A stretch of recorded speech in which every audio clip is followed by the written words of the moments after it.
Teman-teman, ini adalah daun salam.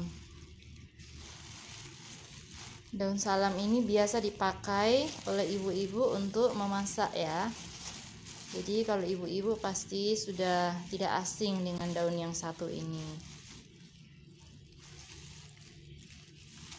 Ya, ini. Jadi daun ini kita akan merebus. Sekali merebus itu 10 daun salam. Jadi 10 daun kita akan merebusnya dengan 3 gelas air. 3 gelas air kita rebus sampai dengan 1 gelas, baru kita matikan kompornya. Kita ikuti prosesnya dan khasiat-khasiatnya seperti apa. Ayo kita simak bersama-sama dalam video ini ya.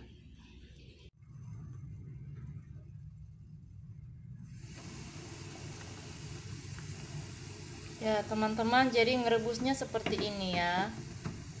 10 daun salam yang ditambah dengan 3 gelas air, kita rebus sampai menyusut, sampai kira-kira 1 gelas. Jadi seperti ini.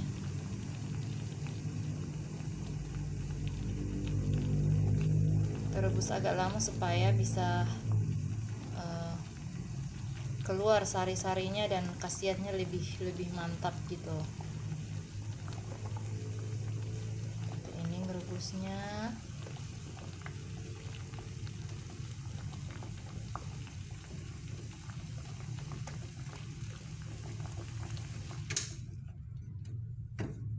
Oke.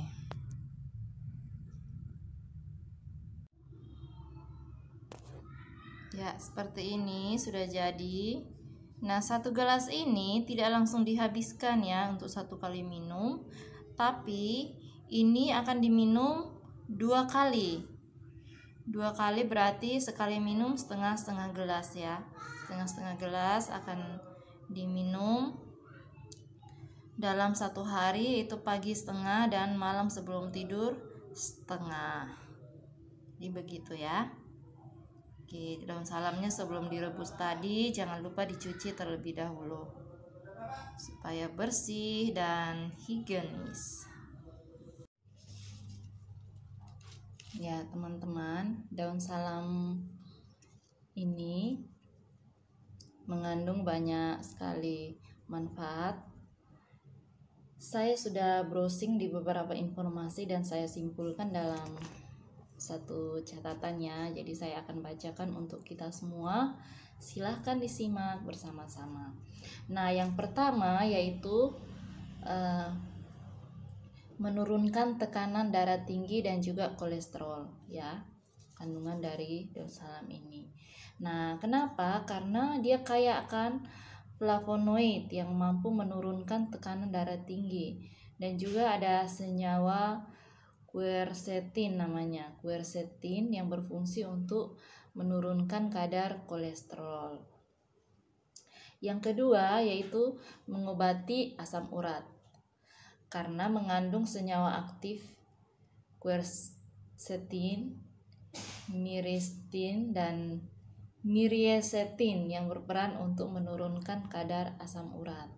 Nah, kalau orang sudah kena asam urat itu biasa banyak pengaruh ke ginjal ya. Jadi harus cepat-cepat segera diobati. Yang ketiga itu merupakan obat diabetes. Nah,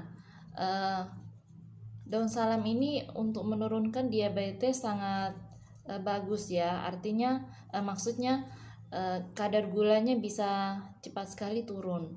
Jadi sebaiknya teman-teman yang memiliki kadar diabetesnya sangat tinggi sebaiknya tanya ke dokter ya bagaimana penggunaannya, karena kalau berlebihan menggunakan ini bisa gulanya sangat turun dan bisa buat drop. Jadi kalau gula orang sangat rendah itu bisa sama bahayanya dengan orang yang gulanya sangat tinggi, karena bisa membuat kita langsung drop seperti itu ya. Jadi sebaiknya yang punya diabetes sebaiknya konsultasi juga dengan dokter bagaimana penggunaannya atau dosisnya yang diperlukan. Yang berikutnya juga termasuk obat gigi, sakit gigi ya, obat sakit gigi. Nah, ini saya browsing juga itu sudah ada penelitian untuk 50 orang ya. 50 orang di salah satu rumah sakit yang khususnya untuk sakit gigi. Jadi mereka adakan penelitian yaitu 50 orang itu kumur dengan air rebusan daun salam ini, dan banyak di antara mereka yang sembuh atau bakterinya banyak hilang seperti itu. Jadi bagus untuk yang sakit gigi juga. Jadi yang sakit gigi bisa dicoba juga ya teman-teman. Yang berikutnya adalah yang diare. Diare juga ini juga sangat bagus untuk menambah lagi cairan-cairan yang keluar ya setelah diare atau pas diare. Yang berikutnya juga mengobati batuk pilek. Batuk pilek ini teman-teman untuk batuk bisa diminum seperti biasa seperti tadi, dan kalau pilek bisa direbus dan kita uap ya. Kalau sudah mendidih taruh di wadah baru kita uap ya, taruh di sekitaran hidung, uap supaya cairan di hidung yang mampet bisa keluar dengan cepat. Nah, ini juga dipercaya atau khasiatnya itu sebagai anti kanker, jadi sangat bagus, dan juga untuk mengatasi nyeri sendi. Kalau orang sakit pegal-pegal badannya, capek karena mungkin bepergian jauh atau aktivitas sehari-hari, bisa juga mengkonsumsi ini untuk mengurangi pegal-pegal di badan. Dan juga untuk meningkatkan kinerja jantung. Jadi ini untuk saya baca-baca itu juga bisa mencegah orang sakit jantung karena dia menolong jantung untuk bekerja dengan sangat baik ya, seperti itu.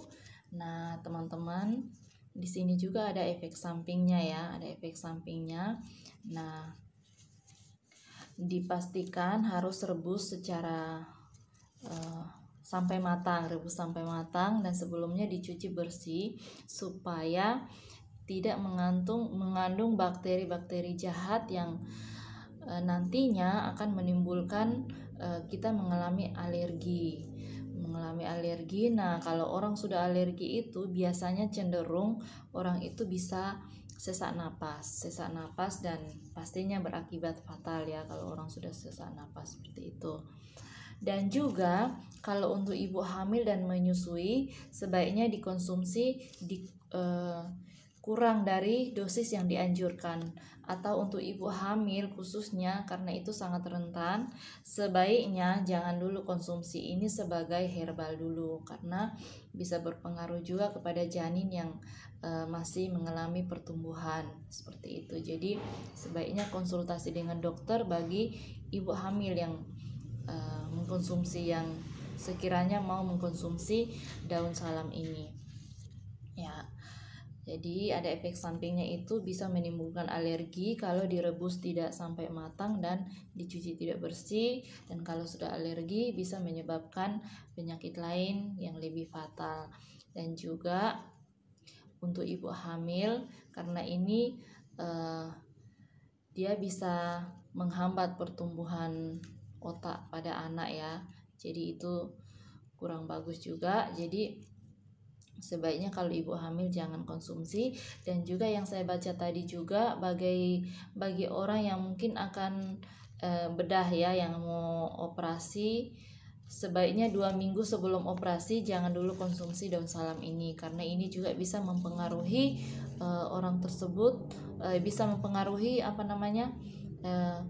anestesia atau obat bius yang bekerja di tubuh, dan juga setelah operasi mungkin nanti akan berpengaruh ke sel-sel tubuh yang lain. Jadi sebaiknya 2 minggu sebelum operasi, misalnya ada rencana untuk operasi ya 2 minggu sebelumnya puasa dulu minum daun salam. Ya, seperti itu. Jadi cara konsumsinya seperti tadi ya. 10 lembar daun salam dicuci bersih, direbus dengan 3 gelas air, direbus sampai sisakan 1 gelas saja dan akan diminum setengah gelas pagi dan setengah gelas malam sebelum tidur, seperti itu. Jadi silakan dikonsumsi bagi teman-teman yang membutuhkan. Bagi kita semua juga yang sehat bisa juga untuk menjaga-jaga supaya tidak terjadi hal-hal yang tidak diinginkan. Ya, namanya menjaga kan lebih baik daripada kalau sudah sakit dan mengobati lebih parah ya, seperti itu. Jadi silahkan teman-teman konsumsi dan jangan lupa juga konsultasi dengan dokter jika mengalami gangguan yang lebih. Nah, pesan terakhir saya untuk kita semua bahwa segala sesuatu itu baik, tapi kalau berlebihan bisa mengakibatkan masalah yang fatal dalam tubuh. Jadi sebaiknya konsumsi secukupnya saja dan sesuai dengan dosis saja. Minimal 2 hari sekali lah, 2 hari sekali dalam 1 atau 2 minggu. Setelah itu berhenti dulu, baru lanjut lagi. Minimal 1 bulan, berhenti dulu juga 1 bulan, baru lanjut lagi. Jadi jangan juga berlebihan karena tidak baik juga untuk tubuh. Oke, terima kasih sudah menonton video ini. Semoga video ini bermanfaat untuk teman-teman semuanya.